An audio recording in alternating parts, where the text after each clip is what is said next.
Good morning, everyone. If you are, good morning, John. If you're here for tips and tricks, you're in the right room. If you're not, John can help you find your next room. Is good? Great. Yeah, somebody in purple will help you. So welcome to Tips and Tricks. If you've never been to this session before, this is a great opportunity to ask any and all questions that you might have about PH or really any part of the PH journey.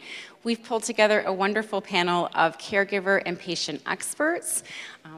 Sorry, can I call you guys experts? Are you comfortable with that? And they're here to answer all of your questions. So in a moment, I'll just get them to briefly introduce themselves, a little bit about who they are and what they bring to the table today. So maybe while they're doing that, you can think about some questions that you might have. But it's really an open floor. If you have a question, raise your hand. John here will walk over the mic to you. And we'll just go from there. So if you guys want to, Joan, do you want to start at the end? Hi, and welcome to the session. Nice to see you. My name is Joan Gibson. My daughter Jane Cernowski was diagnosed with PH 6.5 years ago, so we've been on the journey with her ever since then. Hi, I'm Don Downey. My wife Kathy, who unfortunately can't be here with us, but is watching online, so I better be good. She was diagnosed in March of 2020, and we've been working together on the trip. So that would be the day that everything shut down in the world. So her diagnosis, she was one of the first ones that had to learn everything about PH during COVID.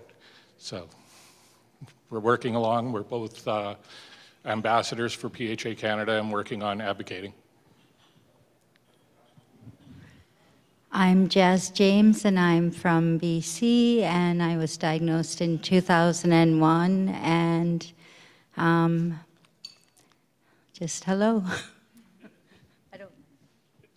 Hi, and welcome to the session. My name is Joanne Maimwood. I've been diagnosed with PH since 2009, but it took 4 years to get an accurate diagnosis, and I've had a very wonderful, interesting journey through the disease so far, which also entails the stem cell study. I was patient 0, or the first patient for that, and so if anybody has questions about that, I'd be happy to answer them. And this is my husband. I'm Joanne's husband. Oh, I'm Chris. Good morning. My name is Jennifer Bryson. I am a PH patient diagnosed in 2012 when I was pregnant with my first child, and I am currently residing in Prince Edward Island. Hi, everybody.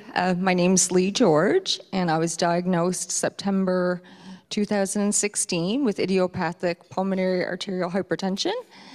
I live in Moncton, New Brunswick, and I'm treated there. Thank you.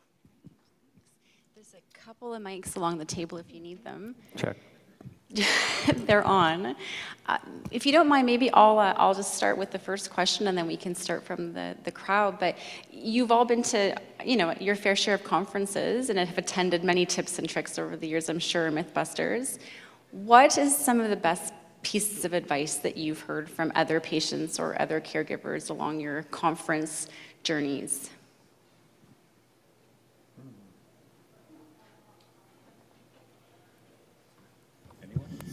I know I always hear, don't Google. Don't Google your symptoms when you're newly diagnosed. That's it's a very scary thing you can do.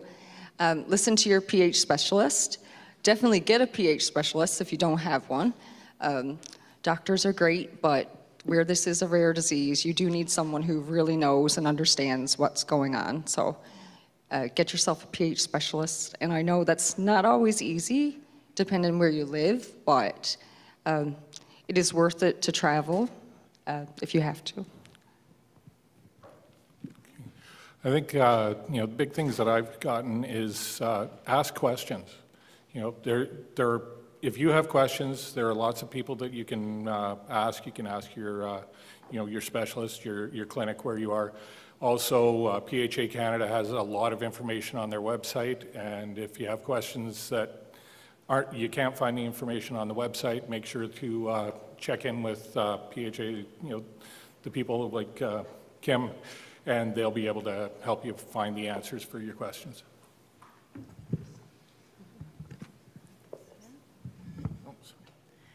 I don't know if I'm the only type A PH patient, but the majority of PH patients I've met are similar teachers, nurses, et cetera.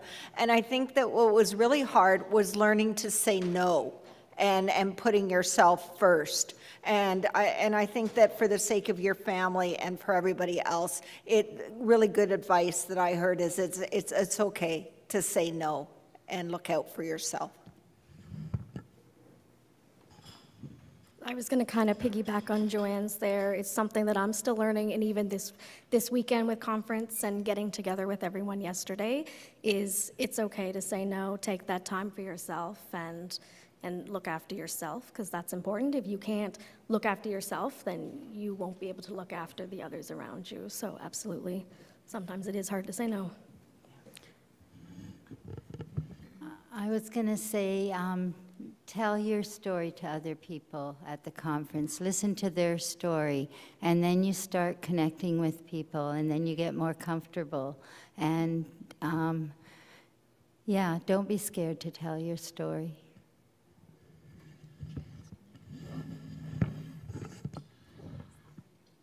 I think as a caregiver or care partner, the people living with PH say to say no, but also as a caregiver, sometimes it's okay to say no too. It's important to set boundaries. There's certain things that I can do at certain times, and there's certain things I can't do. Sometimes I can go to the doctor's appointment with my daughter, and sometimes I can't. Sometimes I don't want to hear the information, so somebody else goes, and that's okay. I'm not letting her down. She's got a team that supports her. Bring lots of Kleenex. We've been on the voyage for 6.5 years, and sometimes they're harder than others, and sometimes they're better than others, and sometimes I knock it out of the park, and sometimes I use a lot of Kleenex, and I've learned how to cry. I think as long as I'm not doing the really sobbing part, I can just let the tears go down, and if nobody notices, then we just live with that. But it's a difficult voyage, I think, for the care partner, the caregiver, and so as the patients say to say no, I think also as a caregiver, there's certain things you can do sometimes and certain things you can't do sometimes. As a husband of a PH patient, I had to learn to say yes a lot, like being on this panel. Not used to public speaking, but happy to answer any questions. Thanks, everyone. So any questions from the crowd? Yeah. Hello, I've only been diagnosed since 2020, and I tear up almost every day thinking about it. But my question was, I wanted to know more about the stem cell research and what is up with that? I know that I'm a member of I'm followed by the PH clinic here in Ottawa, and we were kind of ground zero. And just like Jane mentioned earlier today, she would constantly ask our mutual doctors and nurses, are there any studies coming out? And my doctor, George Chandy, had mentioned this stem cell research. And what happened is with my PH meds, and PH is a cat and mouse game. Like, you can do really well, and then suddenly it turns on a dime and your meds aren't working. And that happened to me. And so at that point, the stars aligned. And Dr. Chandy said, hey, Joe, you qualify, you're set, you can be our ground zero patient for the stem cells. And what it was is they did apheresis, I'm sorry, nurses, apheresis, if I butchered the word. But what it does is they take your own blood out of you, and they magically turn these cells into something to do like with your lungs, something that corrects the disease. And it was revolutionary, really. And for the study, you got a total of 8 doses. So they would put the stem cells back into your body. You get an injection once a month. And you either got 8 shots or 4 shots of it. And I really felt better, did better on tests that I couldn't control, like my echoes were better than they had been after the stem cells.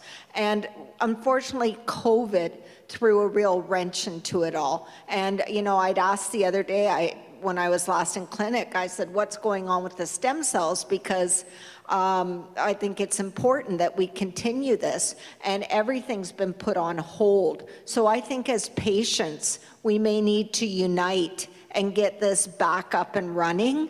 And again, because it was really revolutionary. I was starting to slip. My test results were bad. I wasn't doing as well.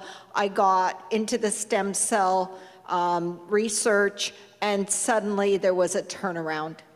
Not a cure, but a definite turnaround. But the question then comes up, well, what if I continued or kept taking them? Would it have made a significant difference?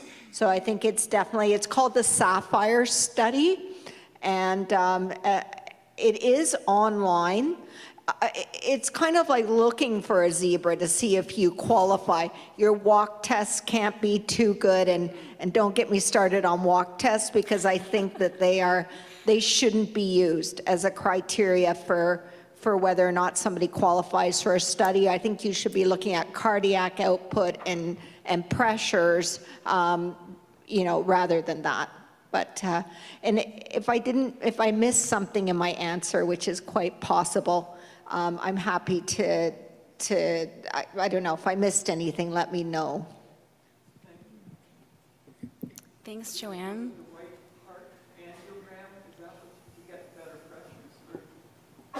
My right heart catheters, yeah, there was an improvement, and the echoes. Thanks, Joanne. Any other questions? Well, Michael.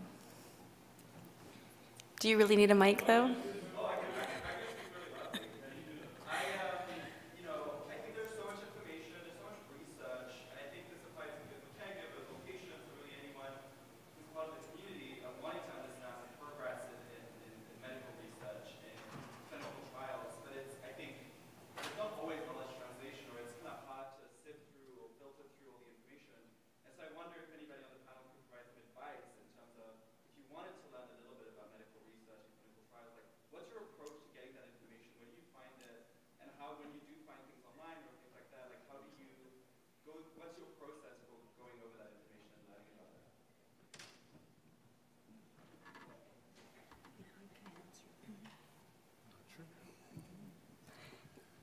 For myself, and the doctor and nurse almost expect this when I go into clinic, are there any studies or what's going on? So they know that I will sign up, so they look out for me. But there is also a website that I believe that's where I first found information about the Sapphire study, that you could Google, and it shows you all the upcoming studies, or I think, maybe I'm imagining this, in Canada, but I believe there is something that tells about what studies are going on. Anybody else? On the PHA Canada website, it says clinical studies, and you can go on there and find them.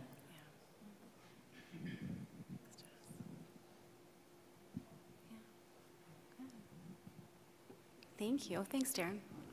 Thanks. Sorry, they reminded me we have to use the mic for folks at home. Apologies, folks at home. Forget we're live. My questions is for the mums who have pulmonary hypertension. Do you have any tips and tricks for a young mum? I have a busy 1-year-old who's just about to walk, so any tips that you could pass my way are greatly appreciated. Jane, sleep when you can. When baby naps, you nap. And definitely, you know, treat yourself, because you are going to be busy. You know, you're going to have support from family and those around you. So they want to help you, so don't be afraid to ask for that help. Sometimes I think as a mom, we're kind of like, throw the cape on and we can do it all, and I'm, you know, not going to bother anyone else to ask for that help. But it's important to, you know, envelope those people in that are around you. They want to be there. They want to help you. They want to see you succeed as a mom and be around, you know, the precious little bundle of joy. So absolutely, you know, bring those people in, hold them close, rest when you can for sure, and treat yourself. You know, if it's been a busy week, a hard week, you know what, you deserve that hour of just quiet time, or get a babysitter, leave the house for an hour, get some pretty nail polish done, something, go out to your favorite restaurant, because that will, I always found that kind of boosted, it gave me that little bit of energy back, gave me that boost, made me feel a little bit better about myself, and then I was able to, you know, do more and be a better mom that way as well. Lean on the husband a lot. Yeah, I have a 3-year-old son, and I think being a mom is hard, just in general, and then a mom with pulmonary hypertension definitely has this extra set of challenges.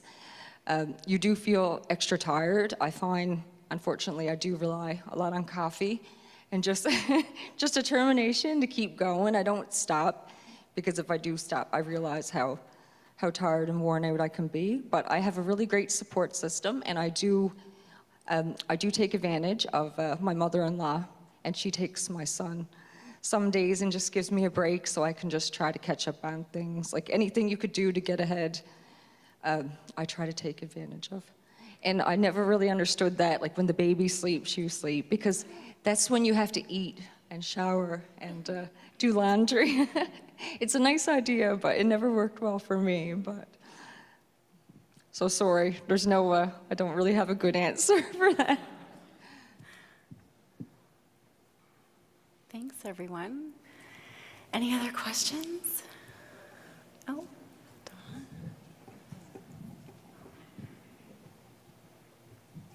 Just a question for the caregivers.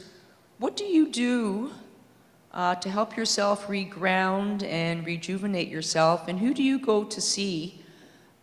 Because I know Chris is married to Joanne, and Joan is the mother of Joan. So where do you caregivers go? Who do you speak with to unload and explain about your fears and talking about the future? So how do you take care of yourself? Okay, I'm in a bit of a unique situation where I have 2 adult children living at home at the moment, although that's going to be changing this summer. So I talk to them. My in-laws, we've got a basement suite, and my in-laws live down there, so I talk to them. So it's mainly talking to my family, you know, outside of my wife, who is the patient, but talking to them and just, you know, having them available to me. We have friends that I'll talk to as well, you know, that maybe don't understand pH as much, but I've got a couple of friends that it doesn't matter. It just, you know, it's somebody to talk to.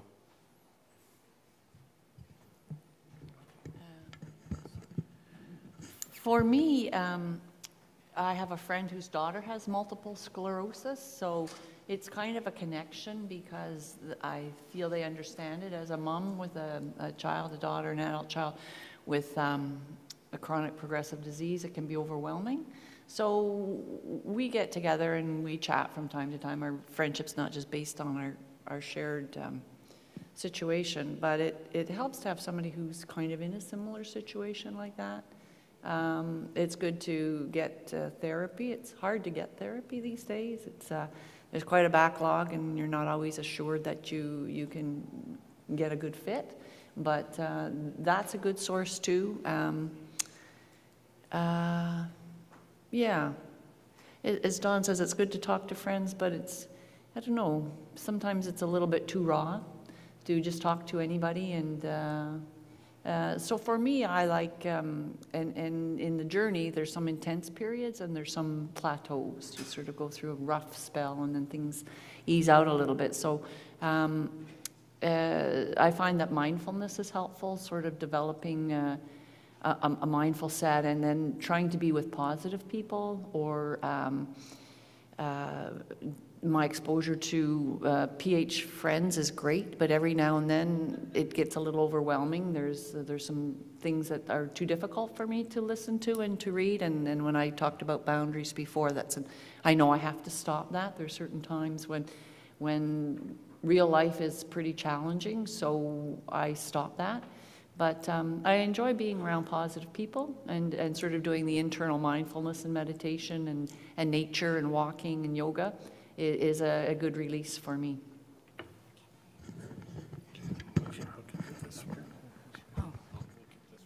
I'll be really quick. I'm not a caregiver, but I can give some information because my husband is a caregiver. Join the Caregiver Group. If you go to the Zoom meetings, start a caregiver group. Do whatever you can and you'll have other people just like you talking about the same thing. Yeah, so I actually really only talk to my very best friend, who happens to be Joanne. So I should probably talk to more people about it, but I find the support groups are, you know, it's an outlet. So if you have access to a support group, please go ahead and join. That's a question I have as a caregiver. Do you feel like any caregiver group, regardless of what the disease area is impactful? Just speaking to other folks that are in the same position, not necessarily with PH. Do you find that makes a difference? Jazzy, you were speaking about that a second ago with your husband. Do you find it matters whether it's specific to PH or general caregiver groups? No, I think you can talk to anybody else who's a caregiver and going through caregiving. Yeah, it might be hard to find a specific caregiver group sort of in the region that you live in, as it's such a rare disease. Maybe just to find a general caregiver group would be helpful. Yeah. Any other questions? There we go. I'm not a patient, but this is a question from a patient. As a patient, how do you explain to your caregivers, how do you make them understand that you still need to keep active and busy, that you just can't sit around and breathe and don't do anything anymore in life?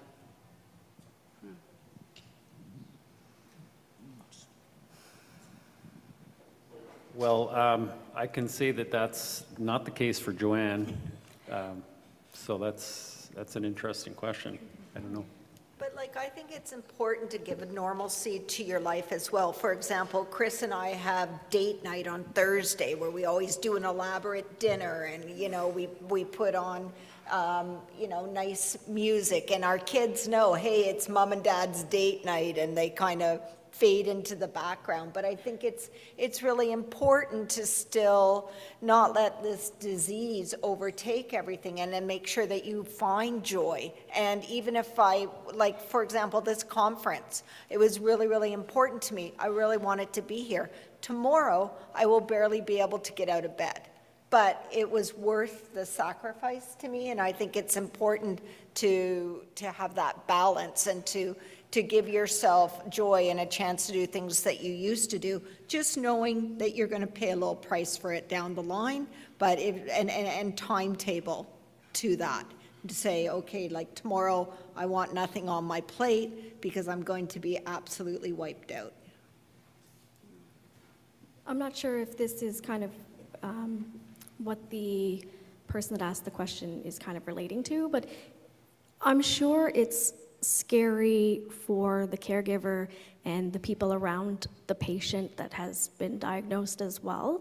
So maybe, being open with family members and your caregiver and those around you to say, if I'm not feeling well or I'm not feeling up to something, I will let you know. I will communicate that, because I think it is important for individuals and patients to continue on with their life as they're able to do, and to get up and keep moving and doing what you enjoy and what you want to do, and just, but maybe recognizing that it could be scary for those around you. They may think, no, you just need to, I'm gonna bubble wrap you because I don't want anything bad more to happen to you. So just having that open communication line and just letting them know, if I'm not feeling well or something's off, I will let you know, and I'll be okay with that. Yeah. I always find we find ways to make it work for both of us. Like, say, we're going to a car show. We'll find a hotel where I can walk back from the car show. It might cost extra, but it's worth it. Like, just adjust so it works for both people.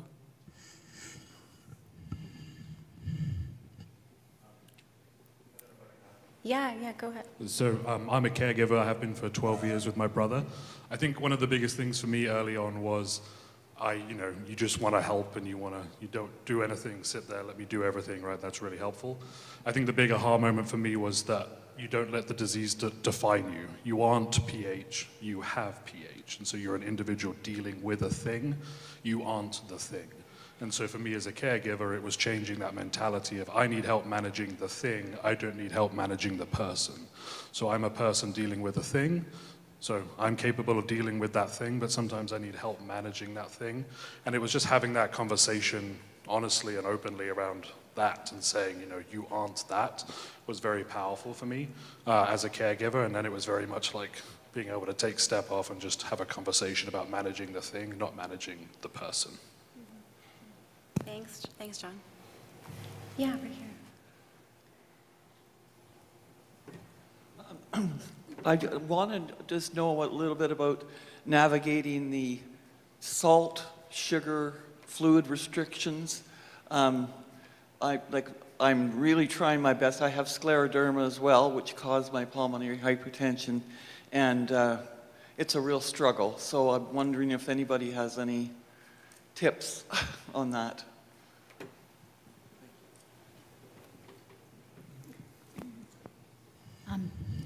Did you say tips on managing your sodium and sugar?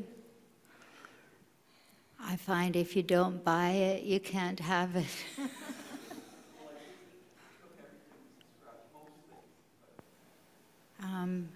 Yeah, the more you cook from scratch, the better. Avoid the restaurants. Don't have the salt shaker. Just say no to treats. We don't even buy cookies and have them in the house. I read labels. I drink only water. I don't drink any sweet drinks. Maybe 1 teaspoon of sugar and 1 coffee a day. Eventually, your taste buds change. So as far as cooking goes, I found that when we needed to switch to not using salt much at all, I increased all the other flavors when I was cooking. Like instead of a tablespoon of ginger, I'd put in 3, just up all those other flavors, compensate.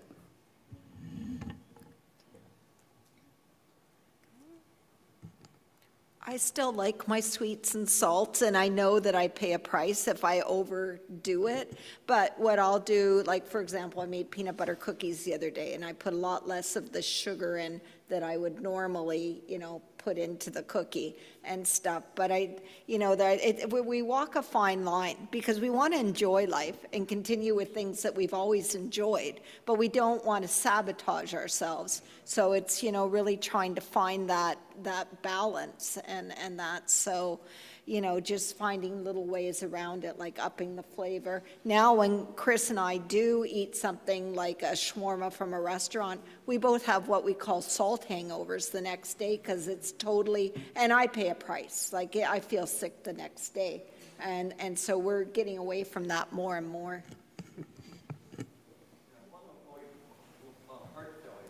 Yeah.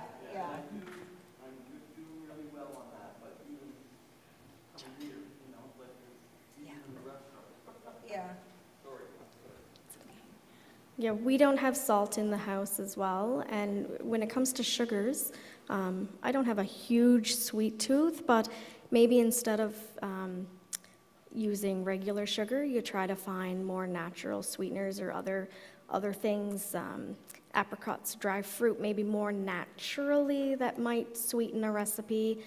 Definitely cooking what you can from scratch, but we all know with pH you can be tired, and sometimes prepackaged is a lot easier. And don't be afraid when you go to a restaurant or go out, to ask, is there something low sodium on the menu? Can you not put salt in that? Please, I don't want the oil. Can you make my meal without oil? Just cutting those things where you can, so that, the odd time if you are somewhere and have to have that little splurge of a meal, it's hopefully not going to impact you as much. So just cutting when you can. Okay. Thank you.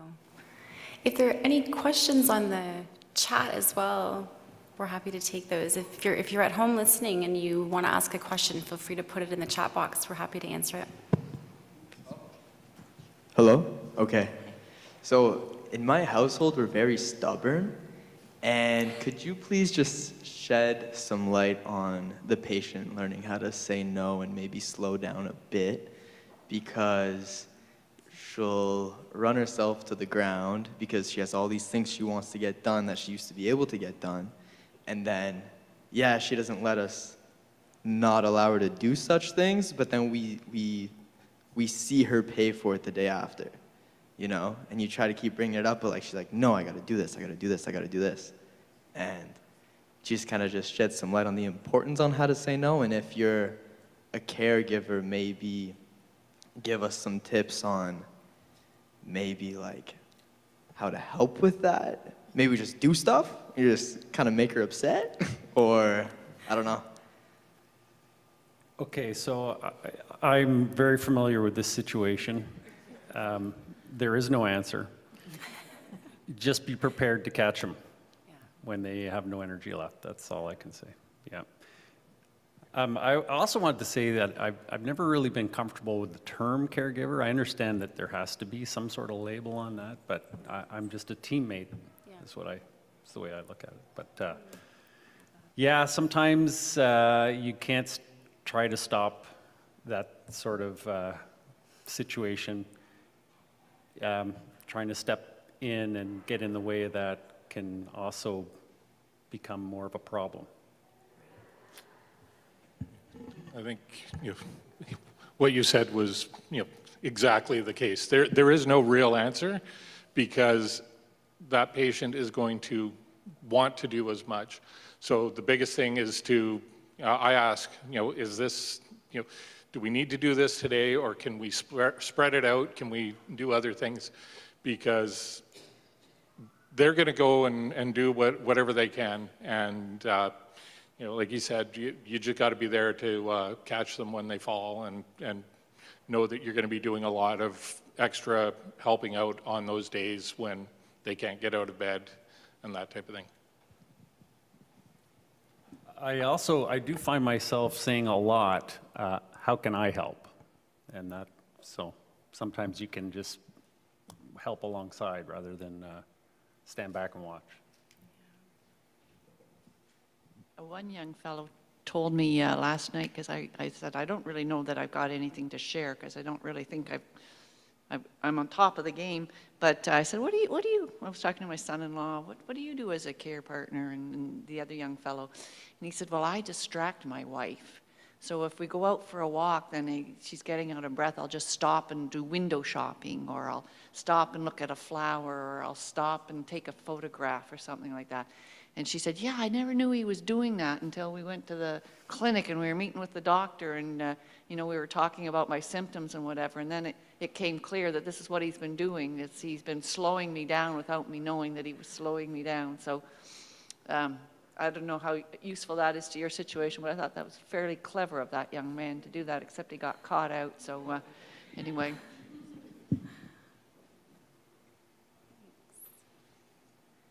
Thank you. Yeah. I think sometimes what happens is we just crave a sense of normalcy, which I think some of the patients on the panel have talked about, is they just don't want things to change, and if things stay as they would normally be, then that gives them some sense that they can have control over something. And so I think keeping our days busy and not having things change may just be what keeps her grounded. But as a caregiver or a teammate, it's concerning. Yeah. Any other questions? Just wondering if there's any tips to families who are just newly diagnosed. This can go to the caregivers and also the patients themselves. Any tips for caregivers or for patients out there when you're newly diagnosed? And then to further that question, if you've had a diagnosis for a long time and all of a sudden you've seen a progression in your disease, wondering if there's any tips or tricks, maybe to handle it emotionally, but also physically, or take this question as you will.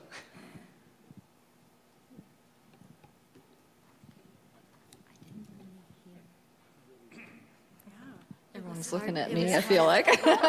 So, Oh.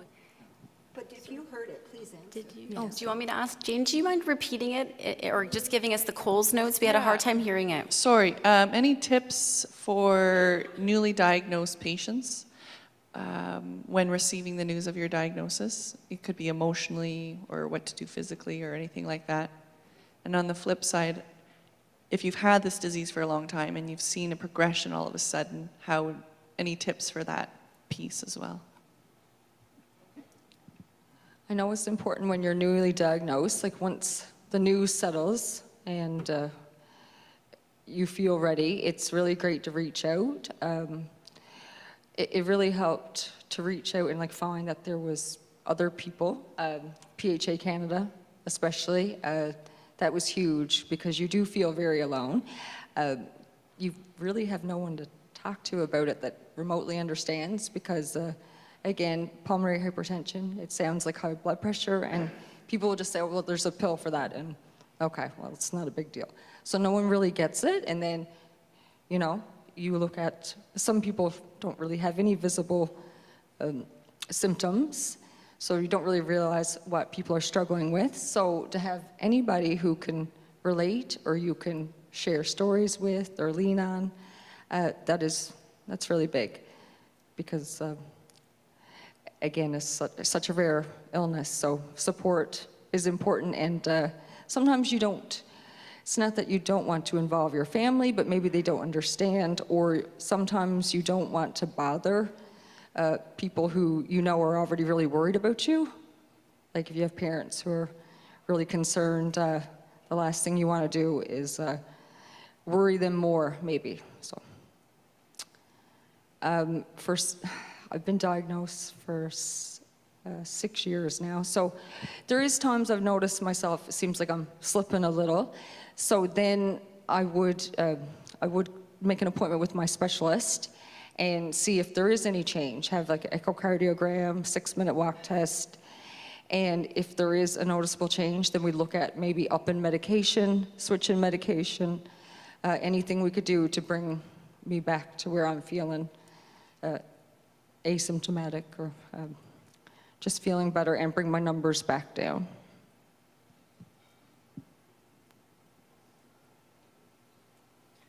I think having really good communication with your medical team. I'm not sure what it's like outside of Ottawa because we are so spoiled here in Ottawa. We have the most amazing clinic nurse, Carolyn Doyle Cox, who, we all have her text, we have her email. So the minute anything we're concerned about or we have a question, we can fire right off and we'll get a response. And I don't know if that's unique to us here in Ottawa.